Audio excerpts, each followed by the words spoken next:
আমি সাবিহা। আমাদের নিচতলায় একটা ভাড়াটিয়া আসছে, তো ওনাদের সাথে আমাদের কয়েকদিনের মধ্যেই খুব ভালো সম্পর্ক হয়ে গেছে।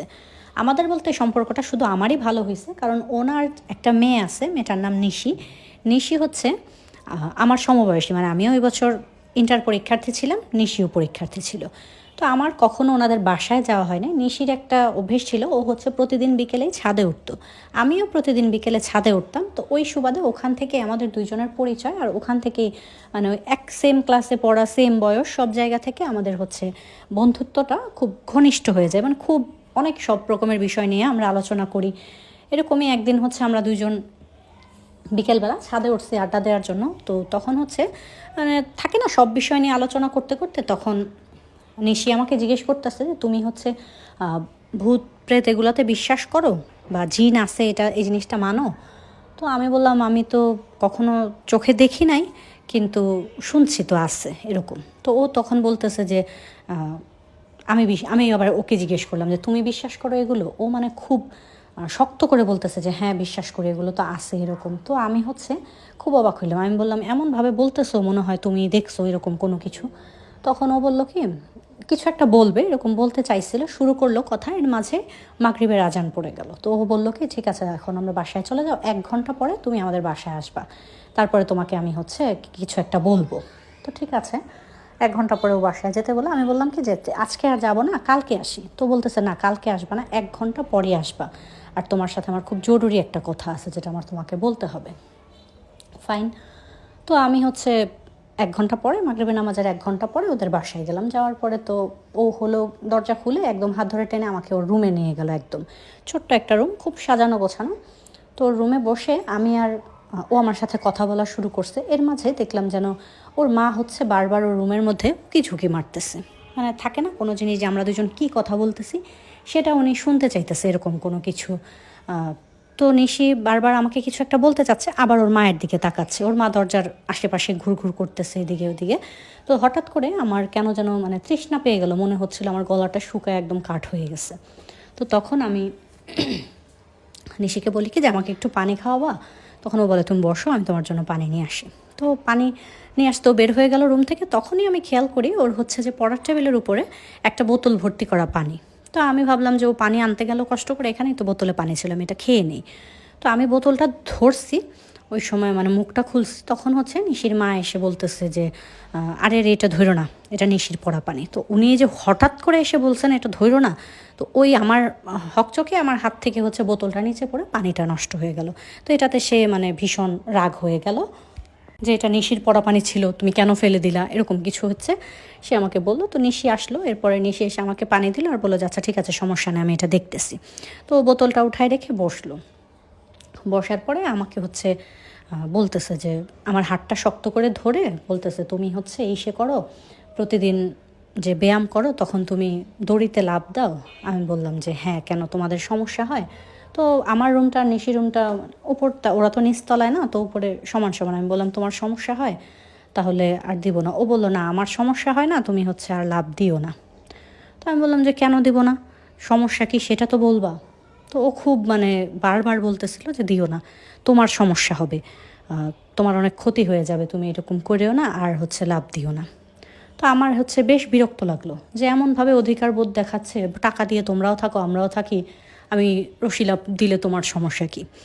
তো এটা বলে আমি বললাম ঠিক আছে কী সমস্যা ওইটা বললে বলো, না বললে আমি যাই। মানে একটু খারাপ ব্যবহার করে চলে আসলাম, যে বলার জন্য আর কথা খুঁজে পাও না, এটা বলতে আমাকে এখানে নিয়ে আসছো জোর করে। তোর সাথে একটু খারাপ ব্যবহার করে চলে গেলাম। তো বাড়িতে যেতে যেতে আমার খারাপ লাগছিল যে মেয়েটার সাথে এত সুন্দর সম্পর্ক, মেয়েটার সাথে আমি খারাপ ব্যবহার করলাম। তারপরে বললাম কি আচ্ছা কালকে গিয়ে ওকে আবার সরি বলে দিব ছাদে দেখা হলে। তো পরদিন যখন আবার বিকেলে ছাদে উঠলাম, দেখলাম আজকে আর নিশি হচ্ছে ছাদে নাই।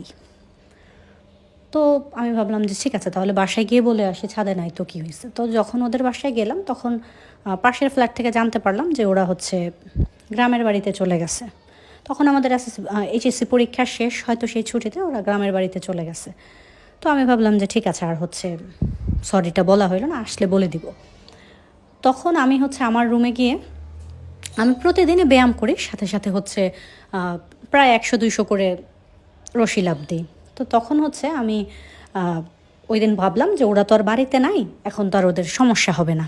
তাহলে আমি হচ্ছে এখন অনায়াসে রশিলাভ দিতে পারবো। তো আমি যখন প্রথম দিন ঠিকঠাক ছিল, দ্বিতীয় দিন এরকম রশিলাভ দেওয়ার সময় আমার হঠাৎ করে মনে হলো আমার কোমরে মনে হয় ব্যথা করতেছে।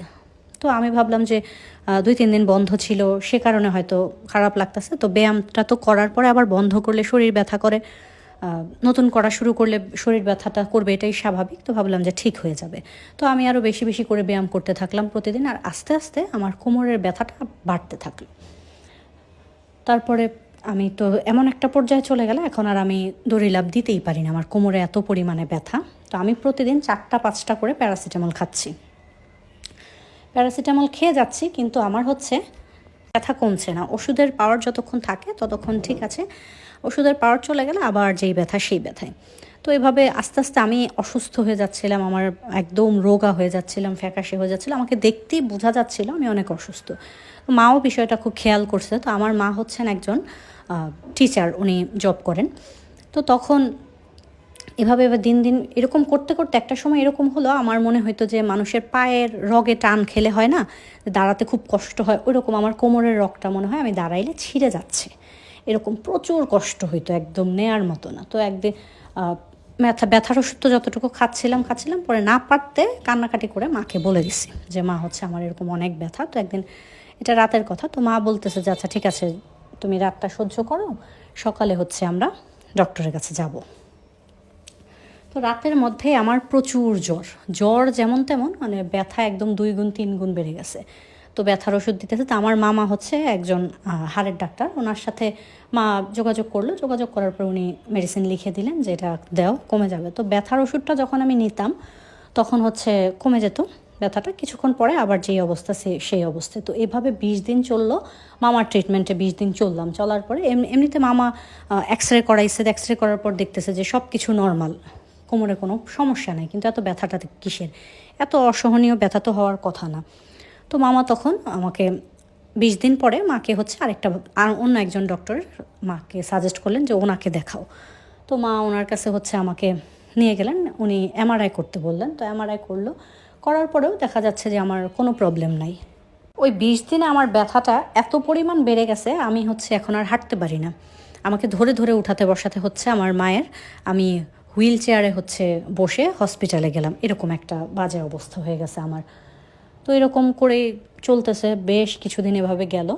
তো এরকম আমার ব্যথা মানে কোনো মতেই কমতেছে না, যত ওষুধ, যত ডাক্তার, যত কিছু থেকে। ওইদিকে আমার মা নামাজ পড়ে পড়ে কান্নাকাটি করতেন, রাত ভরে নামাজ পড়তেন আর বলতেন যে আল্লাহ যাতে আমাকে সুস্থ করে দেন। আর আমি একদিন এরকম শুয়ে আছি, আমি শুয়ে শুয়ে শুনতেছি যে আমার মা হচ্ছে নামাজ পড়তেছে পাশের রুমে।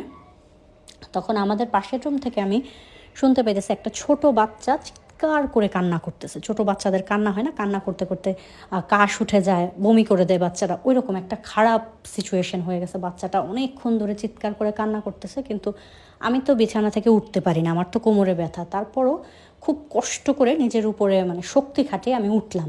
তো আস্তে আস্তে আমি উঠতেছিলাম, আর ওইদিকে বাচ্চাটার কান্নার আওয়াজটা এত পরিমাণে বাড়তেছিল যে মানে বাচ্চাটা হয়তো এখন অসুস্থ হয়ে যাবে বা বমি করে ভাসায় দিবে, গলায় বারবার কাশতেছে, খুব কষ্ট হচ্ছে আমার খুব কষ্ট হচ্ছিলো যে বাচ্চাটা কেন কান্না করতেছে এরকম। তো আমি খুব কষ্ট করে উঠে খাট থেকে একটু সামনে আসছি, তখন আমার মনে হলো আমার গলাটা ভেতর থেকে একদম শুকায় গেছে। তো আমি যা গেলাম যে টেবিলের সামনে আবার হেঁটে যাব, সেটাতে অনেকটা দেরি হয়ে যাবে, প্লাস আমার অনেক কষ্ট হবে ওইটুকু হেঁটে যেতে। তাই আমি আর পানি খেলাম না, আমার ভেতরটা একদম শুকায়া মানে কাঠ হয়ে গেছে। তারপর আমি ভাবলাম আগে বাচ্চাটাকে দেখি, বাচ্চাটা কোত্থেকে আসলো বা কেন কান্না করতেছে। তো আমি আস্তে আস্তে খুব কষ্ট করে ওই পাশের রুমের দরজার সামনে গেলাম, যাওয়ার পরে দেখতেছি বাচ্চাটা খাটের মধ্যে 7-8 মাসের একটা বাচ্চা কান্না করতেছে। তো আমি গিয়ে বাচ্চাটাকে বলতেছে যে তুমি, বাচ্চাটাকে আমি ধরি নাই, দূর থেকে বলতেছে যে কান্না করো না, এই যে দেখো আমি আসছি, তুমি আমার সাথে কথা বলো। তো এরকম বাচ্চার সাথে কথা বলতে বলতে বাচ্চাটা হেসে দিছে, বাচ্চাটা কি সুন্দর মাশাআল্লাহ দেখতে।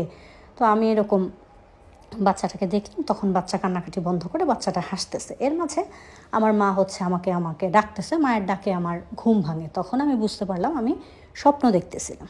তো মা হচ্ছে আমাকে উঠানোর জন্য আসছিল। তখন আমি ভাবলাম যে আজকে আমি চেষ্টা করে দেখি, স্বপ্নের মধ্যে তো একা একাই উঠে গেলাম, এখন যদি উঠে যেতে পারি। তো তখন আমি খুব চেষ্টা করলাম, বাট আমি আর উঠতে পারলাম না। তো আমি ভাবলাম যে ওটা তো একটা স্বপ্ন ছিল, স্বপ্ন তো স্বপ্নই, আমার জীবনটা মনে হয় থমকেই গেছে। আমি পুরোপুরি মায়ের উপর নির্ভরশীল ছিলাম। মা নিজের কাজ করতো, পাশাপাশি আমাকে এভাবে আমি মাকে ছাড়া উঠতে পারতাম না, বসতে পারতাম না, খেতে পারতাম না। সব কিছুই মা হচ্ছে আমাকে করে দিত, এরকম একটা অবস্থা। তো আমি বললাম যে আমার জীবনটা মনে হয় এখানেই থেমে গেছে। তো ওই দিনের পর থেকে প্রায়ই আমি হচ্ছে ওই বাচ্চাটাকে স্বপ্নে দেখি। স্বপ্নে বাচ্চাটার সাথে আমার কথা হয়, আমি ওই রুম অবধি যাই, বাচ্চাটাকে দেখি, এরকম হচ্ছে প্রায়ই হচ্ছে আমি এরকম দেখি স্বপ্নে। তো বেশ কিছুদিন পরে হঠাৎ একদিন আমি মানে আমার ঘুমের মধ্যে আমি দেখতেছি যে বাচ্চাটা হাসতেছে, খিলখিল করে অনেক জোরে জোরে শব্দ করে হাসতেছে। তো বাচ্চাটার হাসির শব্দ শুনে আমার খুব ভালো লাগলো যে বাচ্চাটা হচ্ছে হাসতেছে। তো আমি উঠে গেলাম। যাওয়ার পরে ওই আস্তে আস্তে মানে ঘুমের মধ্যে খুব কষ্ট হচ্ছে, খুব কোমরে ব্যথা, তারপরে খুব কষ্ট করে ওই দরজাটার পাশের রুমে দরজার সামনে যখন গেলাম, দেখলাম বাচ্চাটা একদম খাটের কর্নারে চলে আসছে, যে একটু নড়াচড়া করলে পড়ে যাবে। তখন আমি যে পাশে কেউ একজন মহিলা নামাজ পড়তেছেন, আর বাচ্চাটা হচ্ছে খাটের মধ্যে একদম খাটের কর্নারটাতে শুয়ে শুয়ে একদম খিলখিল করে হাসতেছে, আমাকে দেখে আরও বেশি হাসতেছে। তো হাসতে হাসতে বাচ্চাটা এতটা কর্নারে চলে আসছে, আমি পড়তে পড়তে আমি গিয়ে বাচ্চাটাকে ধরে ফেলি। তো আমি যেই মহিলাটা নামাজ পড়তেছিল ওই মহিলাটাকে আমি বলি, প্রথমে গিয়ে বলি যে আপনি হচ্ছে বাচ্চাটা পড়ে যাবে, দেখেন। মহিলা কোনো আমার কথা শোনেই না, সে নামাজের ধ্যানে ছিল। তখন আমি বাচ্চাটাকে প্রথম দিন হচ্ছে ধরি, বাচ্চাটা পড়ে যাচ্ছিল, ওকে আমি ধরে ফেলি, এবং বাচ্চাটা খুব মানে সুন্দর ছিল, মাশাআল্লাহ, খুব হাসতেছিল, আমার খুব ভালো লাগতেছিল। তখন হচ্ছে আমার ফজরের আজান পড়তেছে, সেই শব্দে আমার ঘুম ভেঙে যায় এবং আমি বুঝতে পারি এটা আমি ঘুমের মধ্যে দেখছি। তো এটাই ছিল শেষ দিন যেদিন আমি বাচ্চাটাকে দেখছি। তো বাচ্চাটাকে স্বপ্নে দেখার পর থেকে আস্তে আস্তে আমার শারীরিক একটু পরিবর্তন আসতেছিল। এখন আমি একা একা একটু উঠে বসতে পারি, মাঝে মাঝে নিচে নেমে 2-1 কদম হাঁটতে পারি, এরকম আমার শরীরটা মোটামুটি সুস্থ হচ্ছে। এভাবে পুরো 5টা মাস চলে গেছে, এখন মাত্র আমি সুস্থ হওয়া শুরু করছি। তো একদিন এরকম দুপুরবেলা 12টার দিকে হবে, নিশি আসছে, আমার রুমে আসছে নিশি এসে আমাকে বলতেছে যে তো নিশিকে দেখে আমি বলতেছি যে তুমি আমাকে দেখতে আসো নাই কেন? তুমি শোনো নাই আমি যে এত অসুস্থ, আমি একটুখানি তোমার সাথে রাগ হয়ে কথা বলছি, সেজন্য তুমি আমাকে দেখতে আসবা না? তো নিশি হচ্ছে বলতেছে যে তুমি সমস্যা নেই। আমি বলি যে জানো এখন আমি একটু একটু উঠে বসতে পারি, আমি দাঁড়াইতে পারি। তো নিশি বলতেছে তুমি এখন হাঁটতেও পারবা, তুমি দৌড়াইতেও পারবা। তখন ও আমাকে হুট করে বলে কি যে আমি তোমাকে বলছিলাম যে তুমি দড়ি লাফ দিও না, তারপরে হচ্ছে তুমি এরকম করলা, এখন দেখো তো কতটা কষ্ট করতে হইতেছে, কতটা অসুস্থ হয়ে গেছো। আর তুমি এত অসুস্থ থাকা সত্ত্বেও তুমি ওই বাচ্চাটার কাছে গেছো, তুমি বাচ্চাটাকে ধরছো, পড়ে যাওয়া থেকে বাঁচাইছো, তুমি বাচ্চাটাকে কান্না করা থেকে থামাইছো। তো আমি বললাম হ্যাঁ, তুমিও জানো বাচ্চাটা কি সুন্দর, আমি হচ্ছে বাচ্চাটাকে এরকম করে কোলে নিয়েছি, তখন আমার খুব ভালো লাগছে। তো এই কথা বলে নিশি বলতেছে যে আচ্ছা ঠিক আছে আমি চলে যাই। তো আমি বললাম কেন চলে যাবো, আসছো বসো, আমরা গল্প করি, মাকে ডাকি, কিছু খেতে দিতে বলি। তো বলতেছে মা ঘরে নাই, মা ছাদে গেছে, দরজা খোলা ছিল, সেই জন্য আমি চলে আসছি। ও আমাকে এরকম বললো। বলার পরে আমি হচ্ছে মাকে ডাকবো কি, মাকে আমি আমি আমি অনেকবার ওর পেছন থেকে ডাকতে থাকলাম যে নিশি যেও না, আসো বসো। তো ও হচ্ছে আর কিছু বললো না, কিছু শুনলো না। তো ও যখন চলে গেল তখন ফাট করে আমার মনে হলো ও কীভাবে জানলো বাচ্চাটার কথা। আমি তো এটা স্বপ্নে দেখছি, ইভেন আমি আমার মায়ের সাথেও এখন পর্যন্ত এই বাচ্চাটার কথা বলি নাই, কারণ আমি যতবারই বাচ্চাটাকে দেখছি তারপর আমি ঘুম থেকে উঠছি, তার মানে আমি বুঝছি এটা একটা স্বপ্ন। যার কারণে আমি আমার মাকেও এই ব্যাপারটা শেয়ার করিনি। মা এমনিতেই আমাকে নিয়ে কত টেনশনে ছিল, আবার এগুলো বলবো, এই কারণে মাকেও বলিনি। তাহলে ও কীভাবে জানলো? তো ততদিনে আমি মোটামুটি অনেকটা সুস্থ। এরপরেও আস্তে আস্তে আমি একেবারে সুস্থ হয়ে গেলাম। সুস্থ হয়ে যাওয়ার পর আমার মাথায় প্রথম ছিল আমি আগে নিশির সাথে দেখা করবো, আগে আমি নিশিকে জিজ্ঞেস করবো ও কীভাবে জানলো যে আমি স্বপ্নে বাচ্চাটাকে দেখেছি। তো সুস্থ হয়ে যাওয়ার পরে প্রথমেই আগে নিশিদের বাসায় গেলাম, যেদিন হাঁটা চলা ভালো মতো করতে পারলাম। নিশিদের বাসায় যাওয়ার পরে নিশির মাকে যখন আমি বললাম আন্টি নিশিকে একটু ডাকেন, ওর সাথে আমার কথা আছে, আন্টি খুব অবাক হলেন, বললেন তুমি জানো না নিশি তো 3 মাস হয়েছে বাসা থেকে পালায় গিয়ে একটা ছেলেকে বিয়ে করছে। উনি বললো যে 3 মাস হয়ে গেছে, আমাদের সাথে ওর কোনো যোগাযোগ নেই। তো এটা শুনে তো আমি একদম আকাশ থেকে পড়লাম, এটা কোনো কথা? আমি আবার বললাম যে ও তো মাত্র 12 দিন আগে আমার সাথে দেখা করে আসলো, আমাকে গিয়ে বললো। তো ওর মাকে আর আমি বলি নাই যে আমার স্বপ্নে যেই বিষয়গুলো দেখছি বা কোনো আসল বিষয়। তখন নিশির মা হচ্ছে আমাকে নিশি সম্বন্ধে কিছু বলল, বা ও কেন পড়া পানি খাইতো বা কোনো কিছু, সব কিছু নিয়ে আমাকে এই ব্যাপারটা বলল। যাই হোক, তারপর থেকে আমার মাথায় হাজারটা প্রশ্ন ঘুরতে থাকলো যে কেনই বা আমি হচ্ছে দড়ি লাফ দেওয়ার কারণে আমার এরকম হইল, বা নিশি কেন ওই বাচ্চাটার কথা কিভাবে জানলো, বা আমার সাথে এটা কিভাবে হইলো। যাই হোক, সব কিছুর ঊর্ধ্বে হচ্ছে আল্লাহ পাক আমাকে সুস্থ করে দিয়েছেন, আমার মায়ের দোয়া, হয়তো আল্লাহর কুদরতে আমি সুস্থ হয়ে গেছি। এখন আপাতত আমি ভালো আছি। তো এই গল্পটা হচ্ছে অমীমাংসিত। তো এই গল্পটার যেই নিশির যে পার্টটা, নিশির সাথে কি হয়েছিল বা নিশি কেন পড়া পানি খাইতো বা নিশির কী সমস্যাটা ছিল সেটা আমি জানি না। যদি এখানে যারা গল্পটা এই পর্যন্ত শুনছেন তাদের মধ্যে কেউ যদি জেনে থাকেন যে নিশির সাথে কি হয়েছিল, সেটা আপনারা অবশ্যই আমাকে লিখে পাঠাবেন। আমিও জানতে চাই নিশির সাথে কি হয়েছিল। যেহেতু গল্পটা অনেক দিন আগের, সেই কারণে আমি খুঁজে পাই না। এটা আমি রাসেল ভাইয়ের কাছ থেকে শোনা। রাসেল ভাই পর্বটাতে বলেছিল যে নিশির পরের ঘটনাটা বলবে, বাট পরের ঘটনাটা আমি আর পাই নাই বা শুনতে পারি নাই। তো আপনারা যদি কেউ এর পরের ঘটনা জেনে থাকেন যে নিশির সাথে কি হয়েছিল, তো সেটা আমাকে অবশ্যই জানাবেন। পরবর্তীতে সাফিয়ারা 3 মাস পরে বাসাটা ছেড়ে দেয়, এরপরে সাফিয়ার সাথে আর কখনো নিশির সাথে দেখা হয় নাই। তবে অনেকগুলো প্রশ্ন থেকেই গেছে কোথাও না কোথাও এখন অবধি। নিশির স্টোরিটা কি আদৌ পাঠাইছে কিনা সেটাও আমি জানি না। যদি কেউ শুনে থাকেন অবশ্যই আমাকে জানাবেন। তো আজকের জন্য এতটুকুই থাক। কেমন লাগলো গল্পটা সেটা জানাবেন। সবাই ভালো থাকবেন, সুস্থ থাকবেন। আল্লাহ হাফেজ, শুভরাত্রি।